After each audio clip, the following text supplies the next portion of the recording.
Good morning વિદ્યાર્થી મિત્રો, આજે આપણે MA સેમેસ્ટર 3માં આપણે એક પેપરનો અભ્યાસ કરવાનો છે જેનું નામ છે ગુજરાતી વિવેચન વિચાર. તો ગુજરાતી વિવેચન વિચાર નામનું જે પેપર છે એ પેપર આપણે 4 એકમમાં વહેંચાયેલું છે. એ 4 એકમનો આપણે અભ્યાસ કરવાનો છે. જેમાં એકમ 1માં આપણે જે જુદા જુદા સાહિત્યિક સંપ્રત્યયો છે એ સાહિત્યિક સંપ્રત્યયોનો એ આપણે અભ્યાસ કરવાનો છે. જેમાં જુદા જુદા પ્રકારના સાહિત્યિક સંપ્રત્યયો આપણે જોઈ શકીએ છીએ.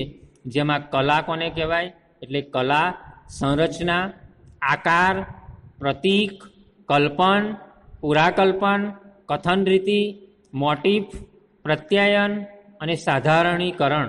આટલા જે મુદ્દાઓ છે એ એકમ 1માં આપણે અભ્યાસ કરવાનો છે. જ્યારે એકમ 2માં આપણે જે જુદા જુદા પ્રકારના વિવેચકો છે એ જુદા જુદા પ્રકારના વિવેચકોનો અભ્યાસ કરવાનો છે. જેમાં એકમ 2માં સુધારક યુગ અને પંડિત યુગના વિવેચકોનો આપણે અભ્યાસ કરવાનો છે. જેમાં સુધારક યુગના વિવેચકો કયા છે અને પંડિત યુગના વિવેચકો કયા છે. તો એમાં જોઈએ તો નવલરામ છે, રમણભાઈ નીલકંઠ છે, બકર ઠાકોર છે, નરસિંહરાવ દિવેટિયા છે અને આનંદશંકર ધ્રુવ છે. આટલા વિવેચકોનો અભ્યાસ આપણે એકમ 2માં કરવાનો છે. જ્યારે એકમ 3માં આપણે ગાંધીયુગ અને અનુગાંધીયુગના વિવેચકોનો અભ્યાસ કરવાનો છે. જેમાં રાવી પાઠક, ઉમાશંકર જોશી અને સુંદરમ જેવા વિવેચકો એ આપણે એકમ 3માં એમનો અભ્યાસ કરવાનો છે. જ્યારે એકમ 4માં આપણે આધુનિક અને અનુઆધુનિક યુગના વિવેચકોનો અભ્યાસ કરવાનો છે. જેમાં સુરેશ જોશી હોય, હરિવલ્લભ ભાયાણી છે, જયંત કોઠારી છે અને ચંદ્રકાંત ટોપીવાળા છે. આવા જે કહી શકાય એવા આધુનિક અને અનુઆધુનિક યુગના વિવેચકોનો આપણે અભ્યાસ કરવાનો છે. તો આમ આપણું જે પેપર છે ગુજરાતી વિવેચન વિચાર, એ આપણે MSM 3માં આપણું જે પેપર છે આ પેપર એ 4 એકમોમાં વહેંચાયેલું છે. એકમ 1, એકમ 2, એકમ 3 અને એકમ 4. એકમ 1માં જે જુદા જુદા પ્રકારના સાહિત્યિક સંપ્રત્યયો છે એ સંપ્રત્યયોનો અભ્યાસ કરવાનો છે. એકમ 2માં સુધારક યુગ અને પંડિત યુગના વિવેચકોનો અભ્યાસ કરવાનો છે. એકમ 3માં ગાંધીયુગ અને અનુગાંધીયુગના વિવેચકોનો અભ્યાસ કરવાનો છે. અને એકમ 4માં આધુનિક અને અનુઆધુનિક યુગના વિવેચકોનો આપણે અભ્યાસ કરવાનો છે.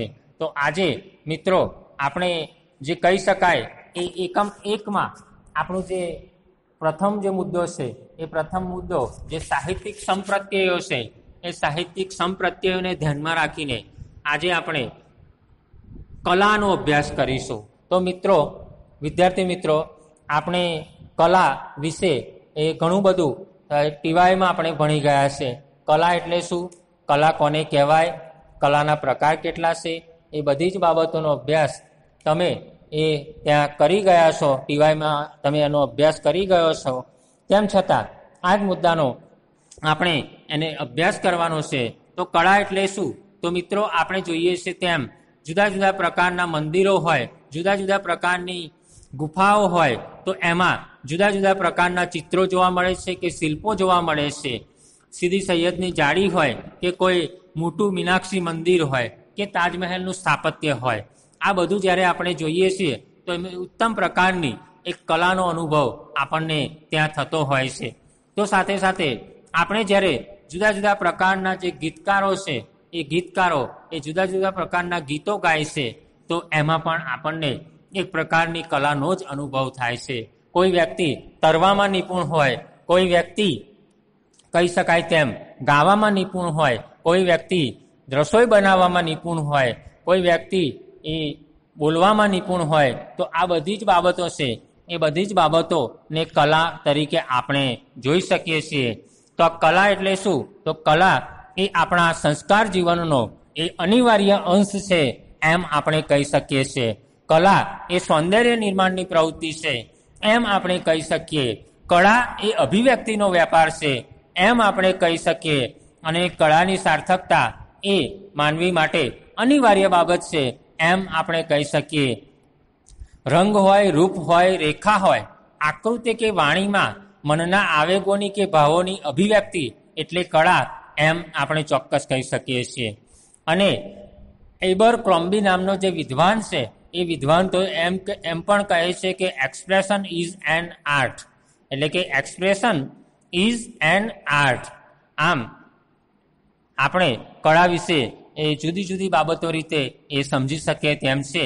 કળા અને જીવન એ એક સિક્કાની બે બાજુઓ છે, અને માટે કળા માટે જુદા જુદા વિદ્વાનોએ જુદી જુદી વ્યાખ્યાઓ આપવાનો પ્રયત્ન કરેલો છે એમ આપણે ચોક્કસ કહી શકીએ છીએ.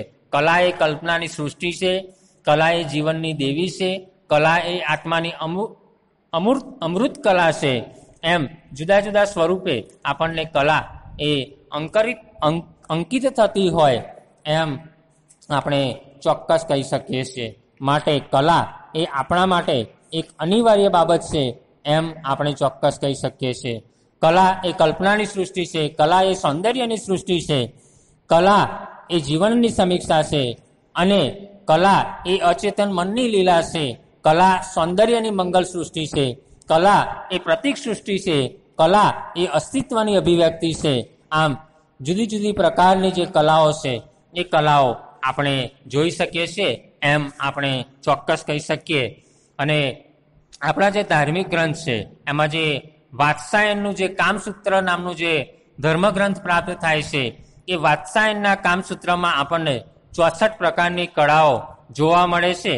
માટે કળા એ જુદા જુદા પ્રકારે આપણને પ્રાપ્ત થતી હોય એમ આપણે ચોક્કસ કહી શકીએ છીએ. કલા એ એક પ્રકારની ઉપવિદ્યા છે, અને તેથી જ ભર્તુહરિના શ્લોકમાં આપણે જોઈએ છીએ તેમ સાહિત્ય સંગીત કલા વિહીન સાક્ષાત પશુ પૃચ્છ વિષાણહીન. એટલે સાહિત્ય, સંગીત અને કલા એ બધી જ બાબતો વગર માનવી એક પ્રકારનો એ પશુ પૂંછડા વિનાનો પશુ સમાન છે એમ કહેવામાં આવ્યું છે. તો વળી કલા એ કામાર્થ સંશયા છે. એટલે કલા એ શું છે? કામાર્થ સંશ્રયા છે.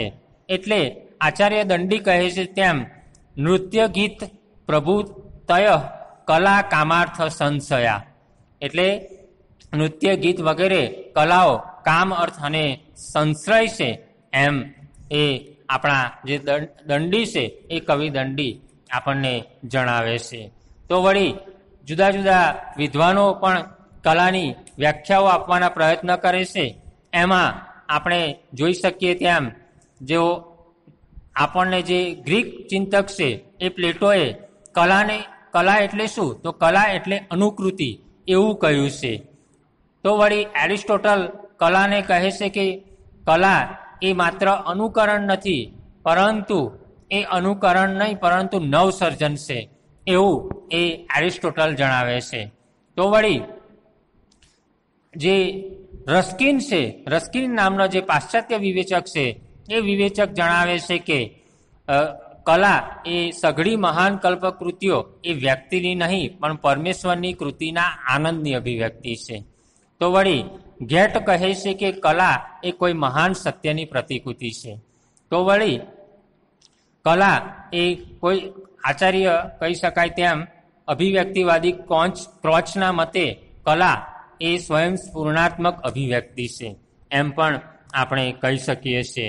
તો વળી મેથ્યુ આર્નલ્ડ કહે છે તેમ કલા એ જીવનની સમીક્ષા છે. આમ જુદા જુદા વિદ્વાનોએ કલાની જુદી જુદી વ્યાખ્યાઓ આપવાનો પ્રયત્ન કર્યો છે.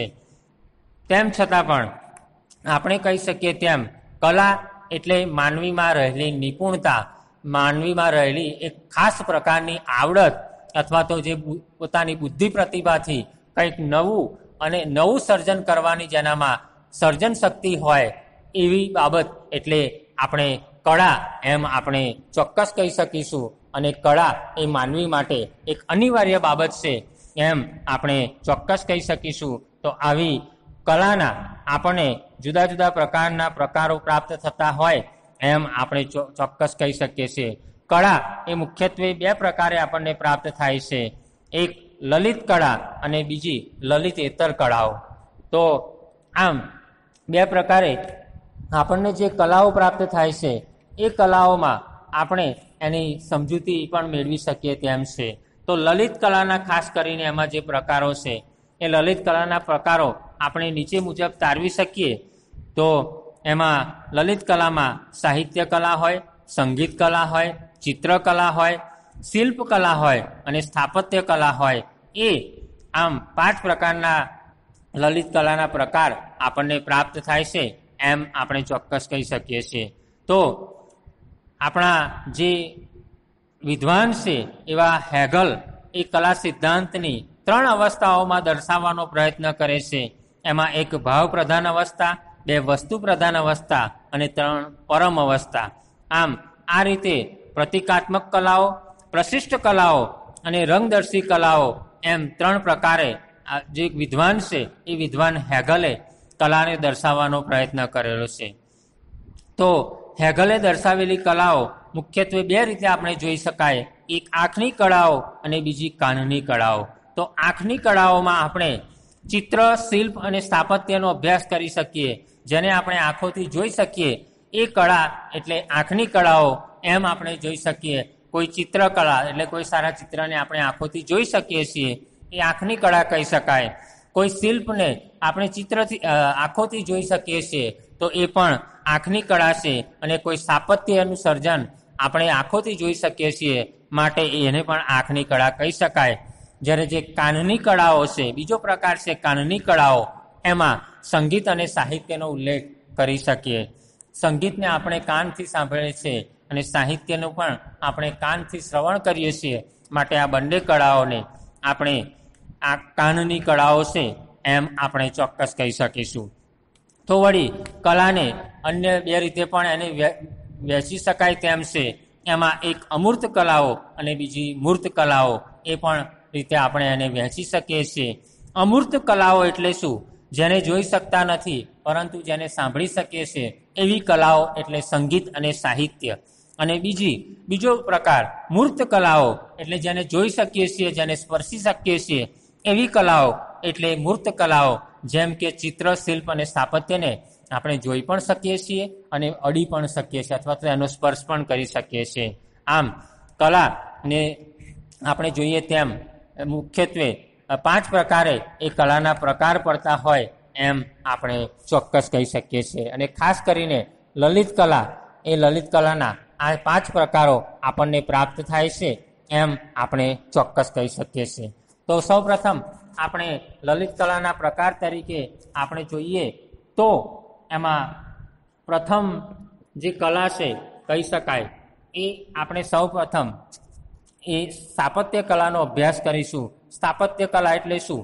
સ્થાપત્યમાં ભૌતિક ઉપાદાન સૌથી વધુ સ્થૂળ અને સ્થૂળ સ્વરૂપનું હોય છે. પથ્થરો, ઈંટો, રેતી, સિમેન્ટ, લોખંડ અને લાકડું વગેરે જેવા ઉપાદાનોથી આ સ્થાપત્યનું નિર્માણ થયેલું હોય છે. કોઈ મોટું મંદિર હોય, કોઈ મોટું મસ્જિદ હોય, કે પછી કોઈ તાજમહેલ જેવું મોટું જે કહી શકાય તેવું સ્થાપત્ય હોય, એ બધું જ સ્થાપત્ય એ આપણને આ સ્થાપત્ય કલાનો ઉત્તમ નમૂનો છે એમ આપણે ચોક્કસ કહી શકીએ છીએ. અને તેમાં તાજમહેલ જેવી બાબતનો પણ ઉલ્લેખ કરવો પડે. તો આ સ્થાપત્ય કલા છે, એ કલાને આપણે આંખોથી જોઈ પણ શકીએ છીએ અને હાથોથી સ્પર્શ પણ કરી શકીએ છીએ. માટે આ કલા કહી શકાય. એ કેવી છે? તો એક પ્રકારની આંખોથી જોઈ શકાય તેવી પ્રકારની કલા છે એમ આપણે ચોક્કસ કહી શકીશું. જ્યારે બીજા પ્રકારમાં આપણે જોઈશું તો એ શિલ્પકલા અથવા તો મૂર્તિ વિધાન કલા. તો શિલ્પકલા એટલે શું? શિલ્પકલા પણ આંખની જ કળા છે. આંખેથી આપણે એને જોઈ શકીએ છીએ અને હાથોથી એનો સ્પર્શ કરી શકીએ છીએ. માટે શિલ્પકલા એટલે શિલ્પ અને મૂર્તિ વિધાન કળામાં ઉપાદાન તરીકે પથ્થર, ધાતુ કે માટી જેવા સ્થૂળ પદાર્થો વપરાય છે. એમાંથી જુદી જુદી પ્રક્રિયા દ્વારા સુંદર પ્રકારના શિલ્પનું સર્જન કરવામાં આવે છે એમ આપણે જોઈ શકીએ છીએ. જુદા જુદા પદાર્થોનું એમાં કહી શકાય તેમ એ ઉમેરણ કરીને એમાંથી એક શિલ્પનું નિર્માણ કરવામાં આવતું હોય છે. જુદા જુદા પ્રકારના રંગ, રૂપ, ઘાટ વગેરે એમાં આપવામાં આવતું હોય છે. અને એક પ્રકારની આંખોથી જોઈ શકાય અને સ્પર્શ કરી શકાય એવા શિલ્પનું નિર્માણ આપણને ત્યાં થતું હોય છે એમ આપણે જોઈ શકીએ છીએ. એટલે કે જુદા જુદા પ્રકારના જે શિલ્પો છે અથવા તો જે મૂર્તિઓ છે, એ મૂર્તિઓ એ આનું ઉત્તમ ઉદાહરણ છે એમ આપણે ચોક્કસ કહી શકીએ છીએ. ત્યારબાદ આપણે ત્રીજી કલાના ત્રીજા પ્રકાર તરીકે આપણે અભ્યાસ કરીશું તો ચિત્રકળા. ચિત્રકળા એ પણ એ કલાનો અને આંખની કળાનો એક મહત્વનો પ્રકાર છે. ચિત્રકળામાં આપણને પાટિયું, કાગળ કે કપડાની સપાટી પર ચિત્રકાર રંગ અને રેખાઓનો સુખપૂર્વક ઉપયોગ કરતી એક સુંદર પ્રકારનું ચિત્ર દોરે છે. અને શિલ્પકળાના ઉપાદાનની તુલનામાં આ કળાનું ઉપાદાન સૌથી ઓછું ભૌતિક છે, પરંતુ શિલ્પકારની સરખામણીમાં ચિત્રકારને પોતાની કૃતિને ઇન્દ્રિય ગ્રાહ્ય બનાવવા માટે વધારે યુક્તિઓ પ્રયોજવી પડે છે, એમ આપણે ચોક્કસ કહી શકીશું. ચિત્રકલા એટલે કે એક ચિત્રકાર જુદા જુદા પ્રકારના પદાર્થોનો ઉપયોગ કરીને સુંદર ચિત્રોનો દર્શન આપણને કરાવતો હોય છે. એ ચિત્રને આપણે સ્પર્શ પણ કરી શકીએ છીએ અને ચિત્રને આપણે જોઈ પણ શકીએ છીએ. માટે જે આંખની જે કળા છે એ કળાના પ્રકાર તરીકે આપણે આ ચિત્રકળાને સમજી શકીએ છીએ એમ ચોક્કસ કહી શકીએ. આપણને જે મોનાલિસાનું ચિત્ર પ્રાપ્ત થાય છે એ મોનાલિસાનું ચિત્ર પણ આ ઉત્તમ ચિત્રકળાનો નમૂનો છે એમ આપણે ચોક્કસ કહી શકીશું. ત્યારબાદની કલાનો આપણે જો અભ્યાસ કરવો હોય તો સંગીત કલા. હવે આપણે જે કાનની કળાઓ છે એ કાનની બે કળાઓનો અભ્યાસ કરીશું, જેમાં એક સંગીત કલા અને બીજું સાહિત્ય કલા છે એમ આપણે ચોક્કસ કહી શકીશું. સંગીત કલા તો સંગીતમાં ઉપાદાન તરીકે નાદ એટલે કે ધ્વનિ કે સૂરોનો ઉપયોગ થતો હોય છે. સંગીતના જે સૂરો છે એ સાત સૂરોનો અભ્યાસ આપણે એમાં કરી શકીએ છીએ.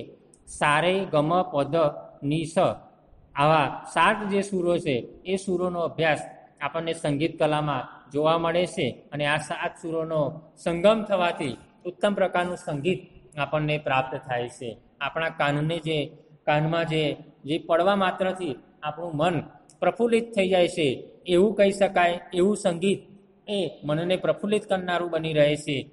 અને આવું સંગીત પણ એક પ્રકારની કલા જ છે એમ આપણે ચોક્કસ કહી શકીએ છીએ. અને આવી બાબતો શ્રવણ શક્તિ છે એ શ્રવણ શક્તિને ઉત્તેજિત કરવામાં ખૂબ જ મહત્વની અને મદદરૂપ બની શકે તેમ છે એમ આપણે ચોક્કસ કહી શકીએ છીએ. જુદા જુદા પ્રકારનું સંગીત સાંભળવાથી માનવીમાં જે એક પ્રકારનો આનંદ અને ઉત્સાહનો ઉમેરો થાય છે એ આનંદ અને ઉત્સાહનો ઉમેરો આપણને આ સંગીત કલા દ્વારા પ્રાપ્ત થતો હોય એમ આપણે ચોક્કસ કહી શકીએ છીએ. જુદા જુદા પ્રકારના જે સંગીત ગાન છે, જે સંગીતના ગીતો છે, એ સંગીતના ગીતો પણ આમાં આવી શકે છે. અને આ સંગીત કલાને આપણે એના ઉપાદાન તરીકે અથવા તો જુદા જુદા ભૌતિક પદાર્થોના ઉપયોગ તરીકે આપણે એમાં જોઈએ તો તબલા હોય કે વીણાવાદન હોય કે પછી અન્ય કોઈ એવા પદાર્થો હોય જેનો ઉપયોગ કરીને એ આખું સંગીતનું નિર્માણ થતું હોય છે એમ આપણે ચોક્કસ કહી શકીશું. એટલે કે સંગીત કલા પણ એક મહત્વનો કહી શકાય તેમ કાનૂની કળાઓનો પ્રકાર છે એમ આપણે ચોક્કસ કહી શકીશું. અને અંતિમ કલા તરીકે આપણે સાહિત્ય કલાનો અભ્યાસ કરીશું. સાહિત્ય કલા એ બધી જ કલામાં સર્વોત્તમ છે એમ આપણે ચોક્કસ કહી શકીશું. કવિતા કે સાહિત્ય કળાનું ઉપાદાન શબ્દ, સૌથી ઓછું ભૌતિક અને સૌથી વધારે શક્તિશાળી શબ્દ કે શબ્દ પ્રતીકો સૌથી વધારે સૂક્ષ્મ ઉપાદાન હોવાથી તેમાં સાહિત્ય એ બધી જ કલાઓ કરતાં ઉત્તમ પ્રકારનું બની રહેશે એમ આપણે જોઈ શકીએ છીએ. આપણને જે આપણા પૌરાણિક ગ્રંથો પ્રાપ્ત થાય છે એ રામાયણ હોય, મહાભારત હોય, શ્રીમદ ભાગવત હોય, તો આવા જે ગ્રંથો છે અથવા તો જે 18 પુરાણો છે, ઉપનિષદો છે, તત્વજ્ઞાન છે, આ બધા જ પુરાણો એ શબ્દોથી ઘડાયેલા છે. અને આ શબ્દોનું ઘડતર એ માનવીમાં નવજીવન પહેરવા માટે અથવા તો માનવીનું જીવનનું સર્જન કરવા માટે ખૂબ જ મહત્વની બાબત રહે છે એમ આપણે ચોક્કસ કહી શકીએ છીએ. આપણને જે સાહિત્ય દ્વારા જે જુદા જુદા પ્રકારની જે પદ્ય કે ગદ્ય રૂપે આપણને જે સાહિત્ય પ્રાપ્ત થાય છે એ સાહિત્ય માનવીમાં નવ સર્જન કરવા માટે ખૂબ જ મહત્વનું બની રહે છે. માટે આપણે કહી શકીએ તેમ સાહિત્ય એ અન્ય કલાઓ કરતાં સર્વોત્તમ છે એમ આપણે ચોક્કસ કહી શકીએ છીએ. અને સાહિત્ય કલા એ બધી જ કલાઓમાં સર્વોત્તમ છે એમ આપણે નિશંક રીતે કહી શકીએ છીએ. આમ કળાના પ્રકાર તરીકે કળા એટલે શું? તો કળા એક આપણે સામાન્ય ભાષામાં કહી શકાય તો એક પ્રકારની આવડત, એક પ્રકારની બુદ્ધિ પ્રતિભા, એક પ્રકારની જે કહી શકાય તેમ વિશિષ્ટ સુષુપ્ત શક્તિ જેના દ્વારા વ્યક્તિ કંઈક નવું સર્જન કરવા માટે પ્રેરાય છે એમ આપણે ચોક્કસ કહી શકીશું. અને કલાના પ્રકાર તરીકે આપણે બે પ્રકારો પાડી શકીએ. એમાં લલિત કળા અને લલિતેતર કળાનો આપણે ઉલ્લેખ કરવો પડે. જેમાં લલિત કલાના પ્રકાર તરીકે આપણે મુખ્યત્વે 5 પ્રકારે એના વિભાગ પાડી શકીએ છીએ. જેમાં સ્થાપત્ય કલા હોય, શિલ્પકલા હોય, ચિત્રકળા હોય, સંગીત કળા હોય અને સાહિત્ય કળા હોય. આમ 5 પ્રકારે આપણને આ કલા પ્રાપ્ત થતી હોય છે એમ આપણે જોઈ શકીશું. આમ કલા એટલે શું, કલાની વિભાવના, કલાના પ્રકાર કેટલા છે એ આપણે અહીં જોયું. આમ આ પ્રશ્ન એ આપણા માટે ખૂબ જ મહત્વનો બની રહે છે એમ આપણે ચોક્કસ કહી શકીશું. અસ્તુ.